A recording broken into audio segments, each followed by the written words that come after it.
Welcome, curious souls, to the Macabre Emporium, your sanctuary for the unusual, the mysterious, and the appalling. Step through our cryptic doorway into a world where secrets whisper and enigmas come to life. I'm David. And I'm Sarah. Together, we're your custodians of the macabre, guiding you through tales that defy the ordinary. Discover the untold stories, from lesser-known cases of true crime to the bizarre events that captivate us. Join us on a journey to the shadows where the mainstream fades and the extraordinary beckons. So whether you seek the bizarre, the eerie, or the chillingly obscure, you're in for a treat here at Macabre Emporium. Welcome back to Macabre Emporium. This is episode 98. And if this is your first time joining us, welcome on in. Welcome. So we kind of oopsed last week and marked our calendar wrong on which week was supposed to be an episode. So, hey, here it is this week. Whoops. Also, last week, we finally got to go do something we've been trying to do for, at least 5 years now? I think since like 2017, 2018. Something like that. Yeah. We finally went to go see the band Ghost live. Yeah. Which people have been complaining on the Facebooks about the no phone policy, which it was not that fucking bad. I thought it was great. And well, it was. But people are like, oh, I'm spending this much money for concert tickets. I should be able to use my phone or not. Why are you using your fucking phone at a concert in the first place?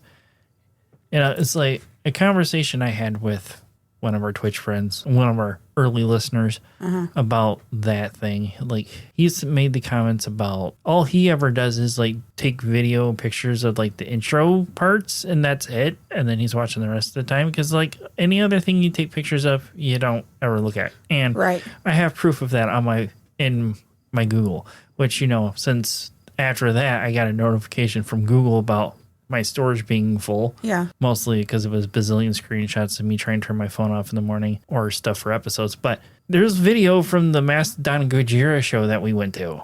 I took a video of that giant tall monster thing they had and put it to my Facebook page, and then I never looked at it again. So yeah, he's right. So go to a show. Don't take pictures. Don't take video. Be in the moment. Because what we observed, but from what we could see from our seats, was something great. And we heard something we haven't heard in a very long time. The sound of people talking.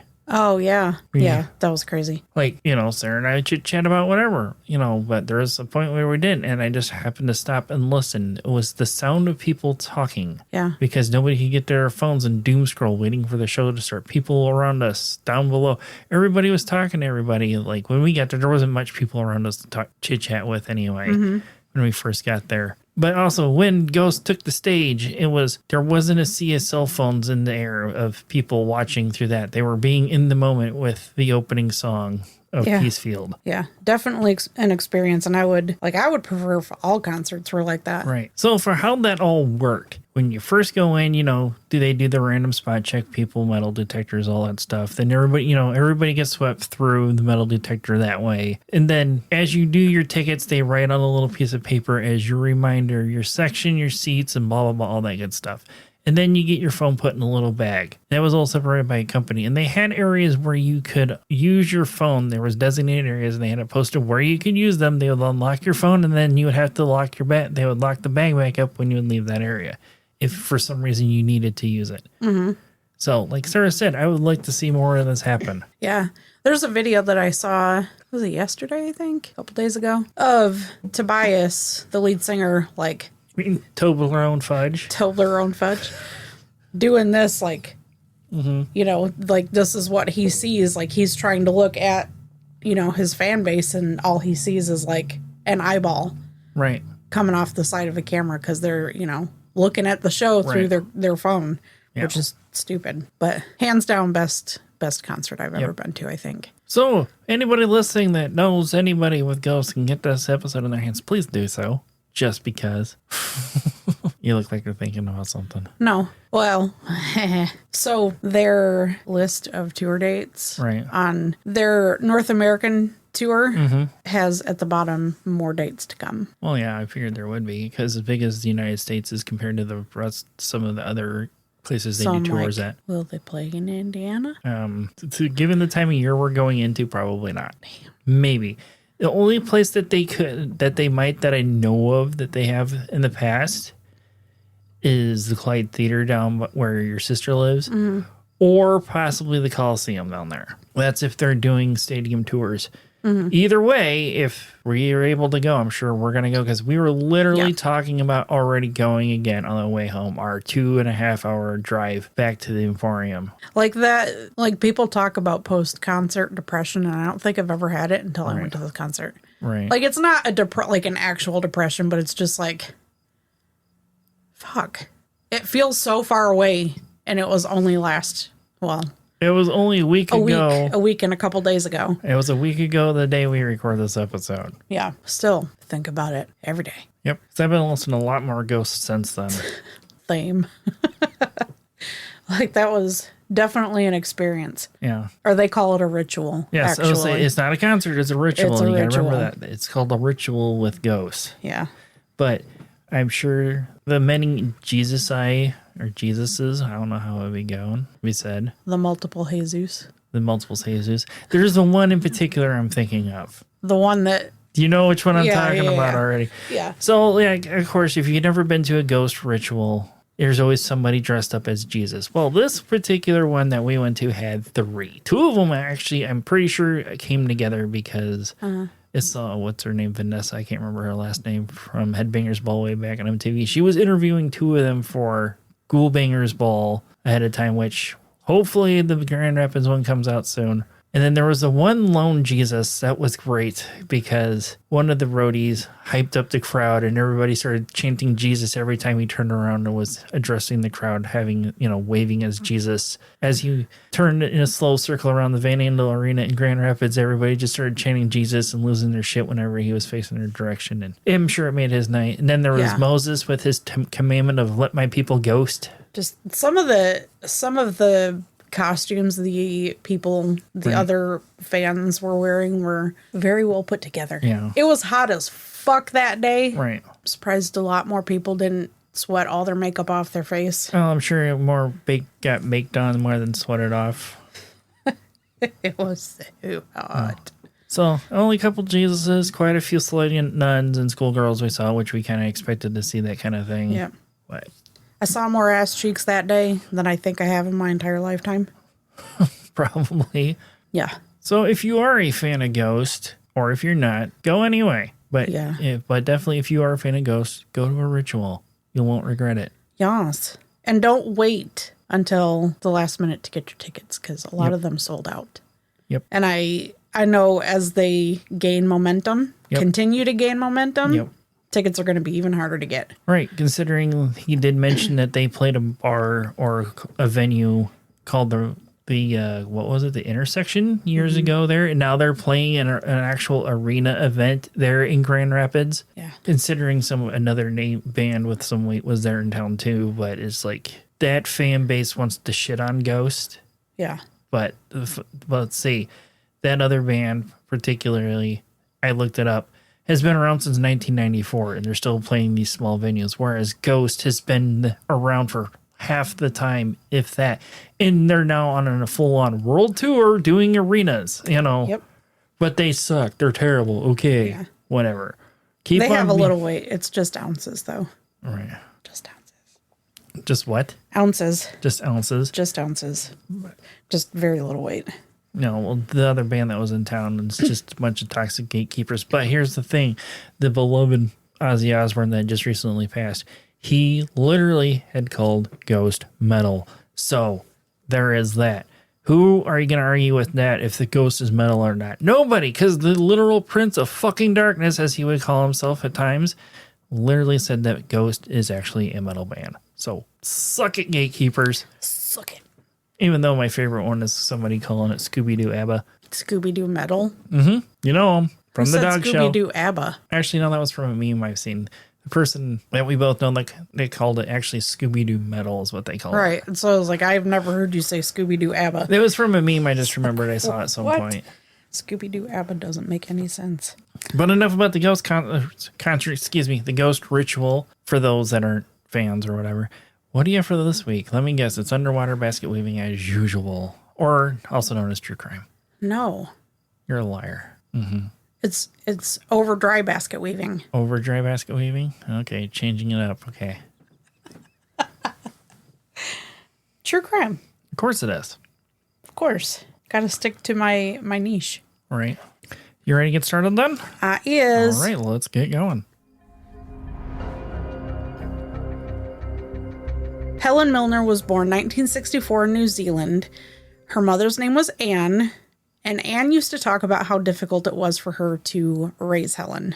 Apparently, her early life, she was a bit of a handful, to say the least, the very least. Before the age of 10, Helen was causing a lot of trouble, which wound up being the start of the route that she chose to take in life. Anne happened to be a lister, so she made a list that detailed each and every single one of the unsavory things that her daughter Helen did. Bad choices, habit, whatever you want to call it. So she would just make random lists of things?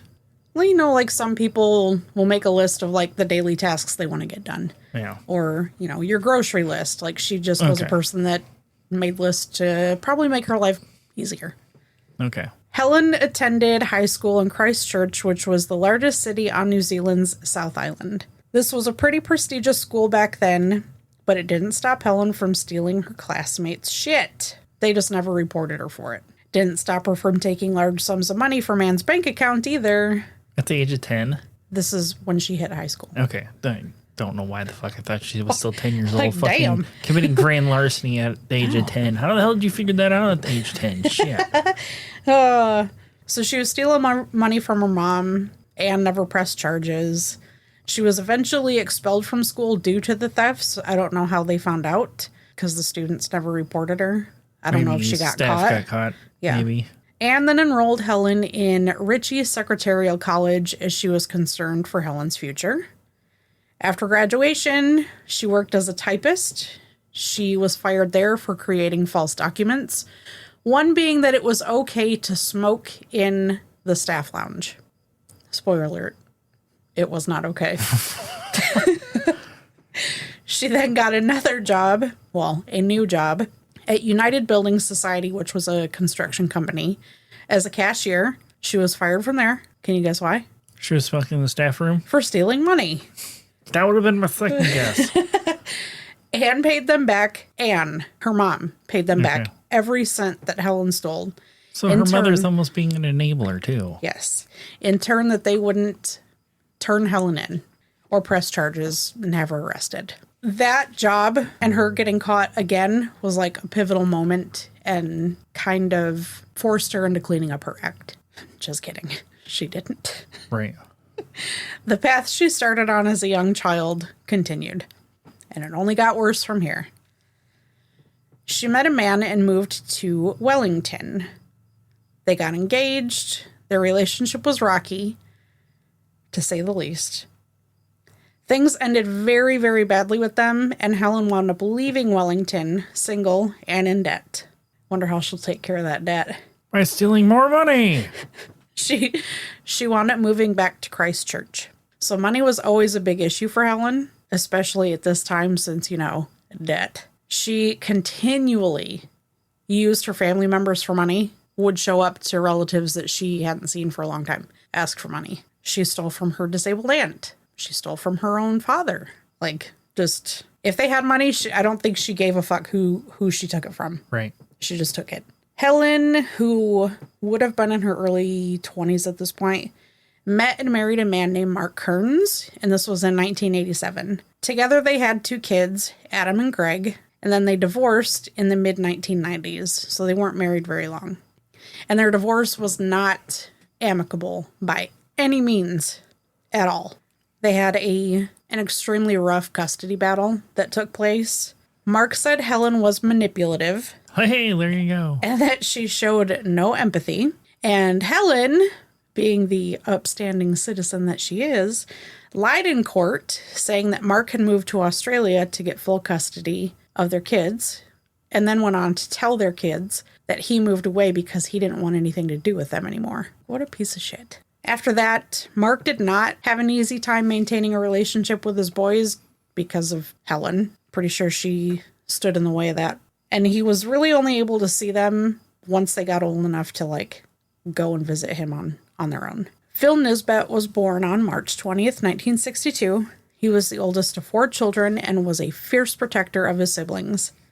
The Nisbet family chose to move to Australia, but Phil chose to stay behind in New Zealand. He was an over-the-road truck driver, and he got paid fairly well. Like, that's a good paying job. Yeah. He was married to Vicky, and they shared a son named Zach, who was Phil's oldest kid. When their relationship ended, he started seeing a woman named Karen, and they also had a son named Ben, and he would be Phil's youngest son. This relationship also fizzled out, leaving Phil single. This is when he met Helen. Details of how they met, when they met, where they met, I couldn't find. So don't ask, because I don't know. Helen and Phil seemed really, really happy together. They shared tons of pictures online, because it was early online days. Yeah. But in all of them, they were always smiling, and they looked just really happy together. They got married in 2005. In the early stages of their marriage, both Helen and Phil's families were happy to see how happy they were together, and that they were creating a new life after so much drama had passed in their ex relationships and all that. But just like social media today, you only see the good stuff that gets posted, not the bad shit. Right. Their relationship was far from perfect. Helen's family blamed her for starting issues. Phil stayed away from conflict. He was just that kind of guy. Like, from what I read about him, he's a lot like you. Like, he just doesn't want to deal with the drama, tries to avoid conflict as much as possible. Yeah. That's just kind of how he read to me. In 2006, Helen and her sister-in-law, Leanne, had a major falling out. Leanne's son, Lance, had told his mom that his Uncle Phil had a plan that he was working on with Helen to get back at, not so much get back at, but to hurt his ex, Karen. Not long after that, Helen got tired of Phil and their relationship. She started talking shit about him behind his back, stated that she had no freedom because he was always home. While she was at work, she would vocally, for lack of a better word, fantasize about being a widow in front of her coworkers. That's weird. A little bit. But she never once mentioned just divorcing him. Not once. Because, that probably would have been the easier option, but more expensive option. But other than what I'm assuming she's probably going to be doing soon. Right. Phil was rushed to the hospital on April 15th, 2009, after fainting at work. Doctors weren't sure why. They suspected that he had gotten a bug bite from his recent birthday trip to Australia. He had improved enough to be released and go home, but the night that he went home, he got sick again. Helen took him back to the hospital. Days after Phil's second return home from the hospital, Helen's son Adam started talking to him and told him, like, hey, I think my mom's trying to poison you. Right. But he had also said that he had noticed his mom holding, like, empty, like the little plastic pill capsules that have, like powder. Like the actual little gel caps? Not gel caps. Well, I bet like the actual plastic capsule of a pill. Okay. Yes. Holding them, but they were empty. And that Helen had seen that he was in the room and tried to hide them from him. Phil did his best to reassure Adam, like, no, your mom would never do that. It's okay. However, he must not have believed that shit that he said because he moved out the next day. Right. Before bed, on May 3rd, 2009, Phil texted his youngest son, Ben, to tell him he'd drop his hoodie off to him the next day because apparently he had left it at the house. So he was going to wash it and return it back to him. May 4th, 2009, the police got a call first thing in the morning. Helen had woke up and found Phil dead. When police arrived, they found Phil laying diagonally across the bed, not breathing, with his eyes wide open. They had noticed 2 empty pill packs and a half-full glass of water on the side table, and Helen, out of nowhere, just kind of blurted out, he killed himself. Because that's not suspicious to be throwing that crap out there. Right. Police took her phone and looked at a text that was supposedly sent by Phil. It said things about how he couldn't go on anymore and that he wanted her to tell his son Ben how much he loved him and how much he loved her too. So this text was sent at 10:30 on May 3rd, the night before. Coroner came, picked up his body. Phil's autopsy came back showing he had high levels of anti-allergic medication called Phenergan, which crazily enough caused a severe allergic reaction inside his body, causing his death. He was allergic to the allergy medication. Well, that's a little bizarre to think that somebody be allergic to an anti-allergen medicine. Yeah. But I mean, there are those people that are like literally allergic to water too, so anything is possible. That is true. Pause. Phil's sister Leanne tried to accept his death and the cause as it was handed to them. Suicide. She couldn't wrap her head around that, and she outright rejected that that's what happened. After that, things started to be uncovered about Helen. However, police officers were very open shut about this case. Autopsy said it was suicide. It's suicide. We're not going to look into anything else. Is pretty much how that went. Yeah. On May 13th, 2009, Helen's own family came forward and said that they're pretty sure that she killed Phil. Her own family. Well, yeah, because she has a track record of other criminal shit, so they wouldn't put it past her to do that too. And plus, also her comments about, I wonder what it'd be like to be a widow probably didn't help matters much either, and that's probably why they were suspicious of that being a thing. After her family went in, talked to the police, they took that information down, but they didn't do anything with it. They just put it on the record, but they didn't actively do anything with it. And then Helen got back in contact with her ex named Barry. He moved into the home that she had shared with Phil up until his death. 3 weeks after Phil died, he moved into that house. 3 weeks. 3 weeks. I mean, at least it wasn't the very next day, but still 3 weeks after that. But when, you kill your husband, your current husband at the time, it's whatever, because I mean, go back to Ronald Clark O'Brien at the comments and shit he was making at their son's funeral, Fair. Talking about going on fucking vacations and shit like that, showing no signs of grief. And that would also throw up a red flag for families. And that's what was his downfall, was not pulling the part out long enough, I guess you could say, lack of a better phrase for it right now. So Leanne wound up reaching out to Helen, even though they had this falling out prior. She reached out to Helen, and Helen let her know, oh, hey, I found a goodbye letter from Phil. No, you just happened to write. So she read it to her over the phone. Of course she did. And then promised to show it to her the next time they saw each other in person. What she won't. Leanne wound up flying to New Zealand with motive. And she was probably like, oh, shit. When she, knocked on the door and she was, right there. It's like, sup, bro? Where's my letter? I want to see it. I want my letter. She was going to celebrate her son Lance's 21st birthday. She was also going to investigate her brother's death since the police officers didn't seem to give a fuck. She wound up staying with Helen the whole time she was there. Interesting. Yeah. When she got to Helen's house, she was met with a glass of vodka and the goodbye letter. Don't drink the vodka. The goodbye letter was typed. It was not written. Oh, who would have thought? But it did have Phil, the signature, just Phil, on the bottom of it. Leanne immediately didn't think that was her brother's signature. Because also, who types out a goodbye letter and then actually signs it? Right. But yeah, didn't think it was his signature, but she wound up keeping that to herself. Because she was there, again, to investigate, find out everything she could. Because she didn't want to throw suspicion. Correct. So instead of focusing on that signature, she focused on the letter itself. It stated that Phil had found out that Ben was not his biological son and that he couldn't stand to face him again. Helen also told Leanne that she found a little black book that contained names and numbers for people that he had cheated on her with, as well as a guide to becoming a gigolo. Juggalo. Gigolo? Gigolo.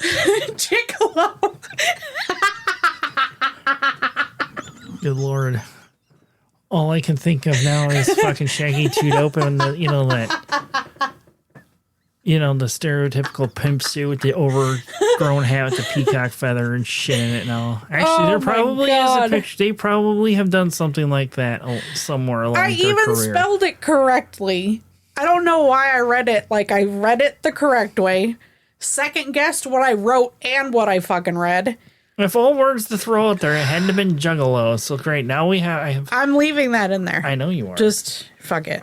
Leanne was pissed. She didn't show it. She said goodnight and went to bed to rest before meeting her family the next day for her son's birthday. The next day, Helen had gone to work, came home, and grabbed her mail on the way in. She found a letter from Phil's mother, Karen, asking her to pack up and send Phil's belongings to her in Australia, as well as the money that he had put aside for his son, Ben. Helen became enraged, yelling that she would put Karen in her place by telling her that Ben was not Phil's son. She also announced that she was not going to Lance's birthday party later on that evening. Kind of as like a fuck you. Mm-hmm. Leanne kept her emotions in check and said she understood as not to upset Helen any further than her crazy ass already was. Leanne wanted to be able to stay as close to Helen as she could throughout her time in New Zealand. She wanted to uncover everything that she could because she really, like in her heart of hearts, felt that her brother's death was a matter of foul play. I don't know what caused Helen to calm down. I don't know if it, Leanne talked to her, talked her off a ledge, whatever. Yeah. But Barry, the ex-boyfriend again, drove both of them to Lance's birthday party. So Zach, which is Phil's oldest son, was greeted by Helen, and she was sweet as pie to him. She offered for him to come over and to go through his dad's things and to take whatever he wanted. And this really upset Leanne because Helen was a complete cunt to Ben, which was Phil's youngest son. Don't know why, but super nice to Zach, treated Ben like shit. Leanne still felt that Helen was the one that wrote that goodbye note and only included Ben in it to cause a rift between the two brothers. Why? Who the fuck knows? Probably some way she figured him to be like to throw suspicion off her or whatever. I don't know. If I can create as much chaos as I can, people will not suspect me of murdering my husband, is my guess. Well, it's fair. Before heading back to Australia, Leanne made a pit stop to the police station. She told him all the weird shit that had been seen and heard while she was staying with Helen. This, along with Helen's family already having been to the police station and saying, hey, pretty sure that my kid, my mom, killed this guy. Now they want to do something about it. Yeah. They're going to reinvestigate. Police called Helen and had her come into the station and supply them with that goodbye letter that Phil supposedly had written. And she did that on July 6th, 2009. Oddly enough, the signature was missing. 5 days later, on July 11th, 2009, Barry gave Helen a $2,000 gold and diamond ring.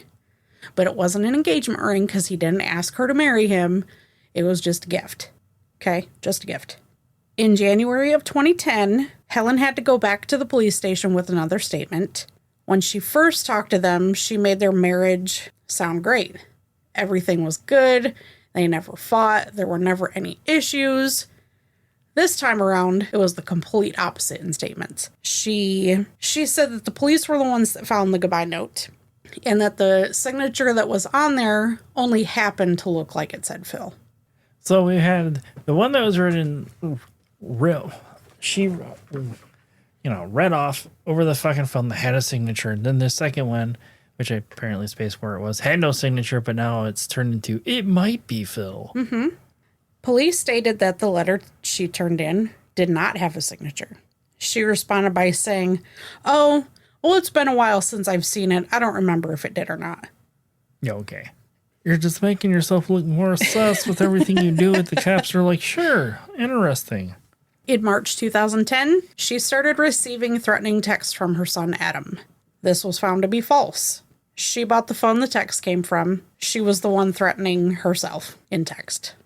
Right, because, if they were threatening text, they're not going to go fucking talk to him. And he probably what the fuck are you talking about? Yep. This was her payback to him for finding out that he had agreed with his grandma, Helen's mom, when they went to the police station and said, she's dangerous. She's probably the one that hurt him. Yeah, so she's probably trying to get everybody in trouble. Yes. Yeah. She had also accused him of sending death threats to his ex-girlfriend. Adam wound up being picked up by the police and arrested, and he was held in jail for 15 days before it was revealed that it was all Helen's doing. 15 days. October 2010, Helen was put on house arrest for 5 months once it became known that during all of this, the death of Phil, her new old romance with Barry, Her current boy toy. Helen was still being Helen. She was stealing from her job from January to September 2009. Okay? So, smush that in between all the other shit that's going on. She's a busy lady with fucking doing dumb shit. Correct. Fast forward to November 2010. A forensic investigation was started regarding the death of Phil. On the stand, Helen described Phil as being scared, nervous, and anxiety-ridden. She describes the night that he died as any other night, that they ate dinner together, she went and took a shower, he went to bed, she went to bed about an hour after he did. When she got in bed, she gave him a kiss goodnight, and then she went to sleep, and then woke up, and he was dead. It's going to be a little difficult to sleep next to somebody who's laying diagonally across the fucking bed. Yep, because there has been times I know. you have done that, and I'm just like, I'm just going to go sleep in the chair. I know. And the next morning, so I was like, when did you come to bed? Because you were across the bed diagonally, and I wasn't going to disturb you, because if you're sleeping like that, I know you're exhausted. Right. That's kind of a red flag, too. Like, the police saw how he was laying when they went to investigate her waking up to him dead, right. Clearly. But the judge determined that this was not enough evidence to state that he had killed himself. Right. So this then turned that into a homicide investigation. Helen was arrested on October 27th, 2011. She was charged with 2 counts of attempted murder for the 2 druggings that led him to the hospital, and then 1 count of murder. Throughout these charges, she was still going through court for the shit that she had pulled against her son, Adam. This landed her 2 years and 8 months in prison in August of 2012 for what she did to her son. December 12th, 2013 is when her murder trial begins for Phil. In the span of 2 weeks, there were 70 witnesses that came and testified. These were, police officers that showed up on scene, EMS, dispatch lady, man, whoever. The dispatchers, the coroners, the medical examiners, all those people. And character witnesses, including her coworkers. So 2 weeks of 70 different individuals. Let's see how she tries to get out of this one, ladies and gentlemen. Correct. All of this to form a case against Helen for attempting to kill Phil and for killing Phil. Money was believed to be the motive, as Phil had a $250,000 life insurance policy. So, one of those 70 witnesses was their financial advisor. That financial advisor testified that Phil was there when they filled this policy out, but that Phil wasn't the one that filled it out. It was Helen. Of course, it's usually how these kind of stories go. Yes. That she had filled all the paperwork out herself. And that there was a clause in it stating that there was a 13-month exclusion for voluntary death, which would have expired in March 2009, right before he was poisoned the first time. Because if he had killed himself prior to that, no money would have been paid out. So she had to wait until after. Right. Okay. So it came out that she had used fake names and addresses to get the prescriptions for the Phenergan. She'd open them, dump the contents into his food, mix it in there, and then just get rid of the capsule. She would also rearrange things afterwards to, set the scene. Like placing a body diagonally across the body. Not diagonally across putting the body again over the body. What I meant to say. Diagonally across the bed is what I meant to fucking say, because I said body across the body. You all know what I actually meant to say. So, for example, her setting the scene would be like typing the suicide note. Right. Or sending herself that goodbye text from Phil. Leanne really wanted to disprove the claim in that letter that Ben was not Phil's son. So she had a DNA test done, and he was 100% the biological father of Ben. So there was no disputing that anymore. So that's probably why she was trying to cause that rift. It could be. Wait, the rift was between the 2 brothers, correct? Yeah. Okay, never mind then. There wasn't a rift, but it was like she was trying to cause issues between them. Right. Helen's coworkers testified in court that they had often heard her talking about wanting to suffocate Phil and talking about poison. Just in general, talking about poison. Again, like Ronald Clark O'Brien kept talking about that shit also, and that's fucking weird. Some of them stated that they called her the Black Widow behind her back. That's the nickname that she was given. She's New Zealand's Black Widow. During witness testimony, Adam took the stand. He went over going to the police station with his grandma on May 13th, 2009, after Helen said that she wanted to kill Phil right in front of him. He asked, why don't you just divorce him instead? She said she didn't want to lose half of the house. Ding, ding, ding. He talked about catching Helen with the empty capsules and the pale blue powder in them, and how she tried to hide them from him when she realized that he caught her. Right. He had also stated how Phil got sick and Helen took him to the hospital, and how he talked to Phil and said, "Hey, I think my mom is trying to poison you." And how Phil basically laughed it off. Well, not laughed it off, but just dismissed it. Just shrugged it off. Yeah. Probably, my guess is like, it's just kids being kids kind of thing with that. Phil probably saw that as, that's just kids being kids, over exaggerating because they thought they saw something, and just was like, whatever. It could be. Your imagination's running wild, kid. Don't bother me. Almost kind of thing. Next up on the stand was the first police officer that arrived to Phil and Helen's house. And he stated how Helen's crying and how she was overly dramatizing her crying was very weird to him. And that he found it really convenient that the goodbye text from Phil was found right then when he entered the house. Right. I'm sure you heard me just chuckling. It's just, I find it amusing how much similarities are to the Ronald Clark O'Brien case that I've been bringing up, because he did the same thing in the hospital. Yeah. And they're like, well, we need to pump his stomach too, because he's acting super hysterical for some reason. He's like, oh, no, I'm good. Yeah.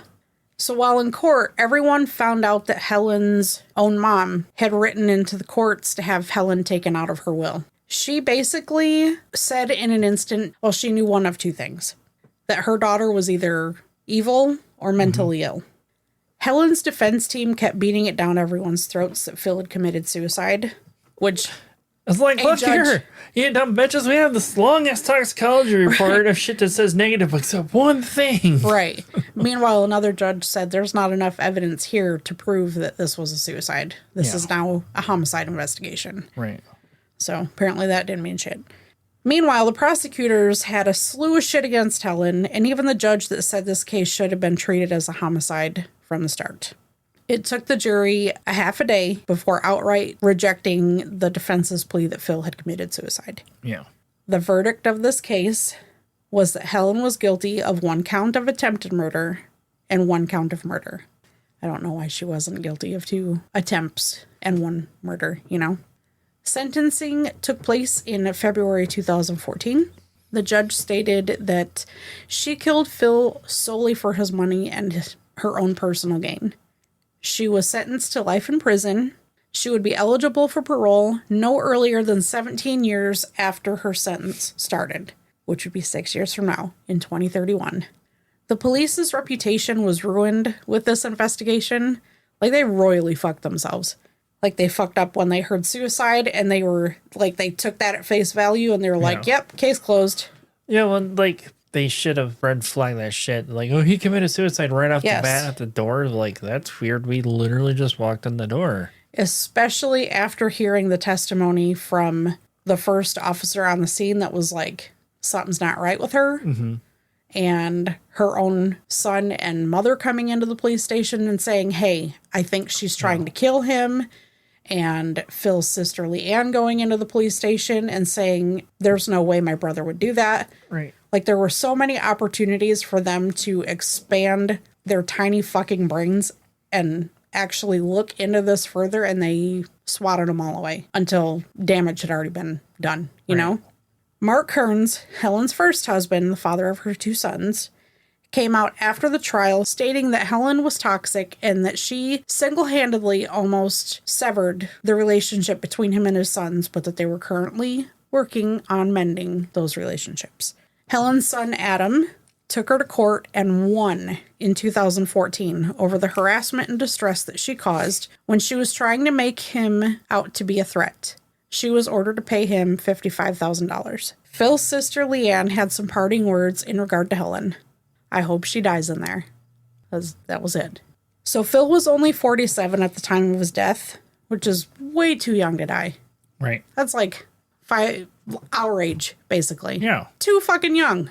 But he left behind 2 kids that are now going to grow up without a dad, left behind a mom that's going to grow up without her son, and left behind siblings that now have to live the rest of their lives without their brother. Like, for the narrow-minded people in this story, this case, that thought he had committed suicide. Like, suicides, I'm not for it. Right. That's what Helen should have done, and left Phil and his kids and his sister and his mom, left them the fuck alone. Like, I don't condone that, but why can't the crazy fuckers take themselves out and leave everybody else alone?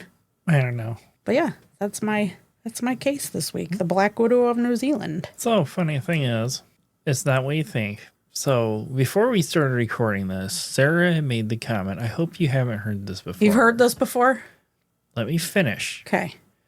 And I brought up the point that when she did Cherish Periwinkle, something you guys don't know, I was like, I heard this before because there was something in there because I heard about another well-known podcast that covered it. Uh-huh. It happened in the show Dark Topic. They covered this, not this, but Cherish Periwinkle case that Sarah had done. And I was like, I revealed it to her. She's like, well, son of a bitch. Like, no, keep going because you're going to tell it in a different way than what he did. But the funny thing is, 2 days ago, I seen a post about the New Zealand Black Widow off of a page on Facebook, and I almost sent it to you, but I was like, no, she probably already has it really? on her list. Yes. Oh. I figured you already did, so I was just Damn. like, I didn't bother sending it to you. Nope. So. Well, hey, you know the kind of story, well, not the stories that I like, but... Yeah, because I'm sure if you come up with across some kind of active or mass shooter thing, you're going to send it to me, see if I haven't done it yet or not. Yep. Yes, I would. But that's it for you. It is. What do you think? What do you think about that? Yeah. It was, like I said, like it kept throwing similarities in there about Ronald Clark O'Brien. If you're curious to hear that story in its entirety, go back to our episode. I was looking it up while listening to Sarah, and I forgot what the damn number was. Episode 22, I want to say it was, is what I looked. Gonna say it was an early one. Yeah. It was, yes, episode 22, the a-hole that killed Halloween. It was before the episode 23, which from what I understand is a fan favorite. It will kill you when I talked about the Onwick Poison Garden.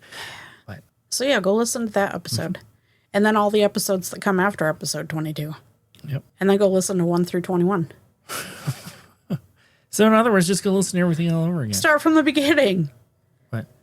And then come back for the next 2 episodes. Yeah. And then we'll be at episode 100. And who knows what we're going to do for 100? I don't know. I know that my sister has said that she would like to donate something to us to do a giveaway, maybe. Okay. For our 100th. So. You can do that. I don't know. I'll have to figure that out. We'll see. We shall see. Yep. It'll be next month, so. So, also with this episode, if you guys are a fan of Ghost, actually, no, let me ask this question first. Since I didn't think about it at first when we were talking about the concert / ritual covering both bases for the fans of Ghost and non-fans, what song or songs did you were happy to hear play live? Are you asking me? Or yes, I am asking you right now. Oh, man. I was really, really happy that they did Rats for obvious reasons. Right. Call Me Little Sunshine. And not just because of that outfit because and him levitating. Papa. That was the other thing I was a little disappointed in was that it was only the one song he came out as Papa. I was hoping he would come out on the stage further than what he did because during his performance of Call Me Little Sunshine, which, once again, great live, but for the appearance of him levitating. So we've talked about the next ritual we go to. We're going to try and get floor tickets because seeing some of the official video, you miss a lot if you're not on the floor. You miss how the visuals are in sync with the over the head logo, the Ghost logo that's like ginormous, that's lit up with stage lighting. Because I seen video of that today of how that's actually in sync with the visuals. that are on the big giant screen behind them. Another one I was super happy they did was Year Zero. Of course. I mean, that's two of their biggest songs besides Cerise and Cora's Mariana Cross right now. Yeah. I mean, that was like the entire thing. You know, all their greatest hits. I mean, there's more because they didn't have Carisserian, they didn't have Searchlight. That's one song I was hoping they would have played live, but it didn't get, it didn't. Yeah. You know, Year Zero and, The Darkness of My Love for obvious reasons between you and I. Yeah.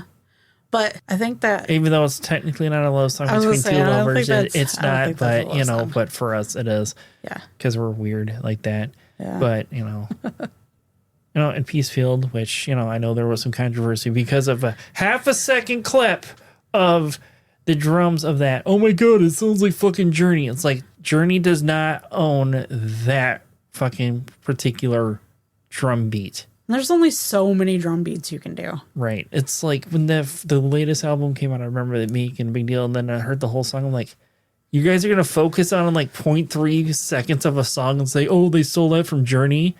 And then when they did Lacrima and he came pouncing down the stairs of the stage like a little Nosferatu that he is, was fucking fantastic. Yeah. That whole concert, I wish we could go back. Yeah. I want to go back. Take me back. I would say... take me back. We will eventually. But I would say probably the most fun one to see wasn't Dance Macabre. It was... Kiss the Goat because of how all the rainbow hippie colors came with it. But the whole fucking thing. It would start to finish like it could have. This almost could have been a Between Two Skeletons about the whole concert. Yes.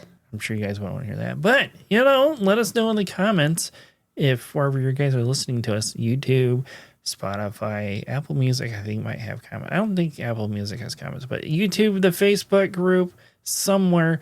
Let us know what your favorite Ghost songs are. And if you went to see them, what did you think of the show? Yeah. What was your favorite song they did live? Or what song you were hoping you'd hear live? Also, the bass.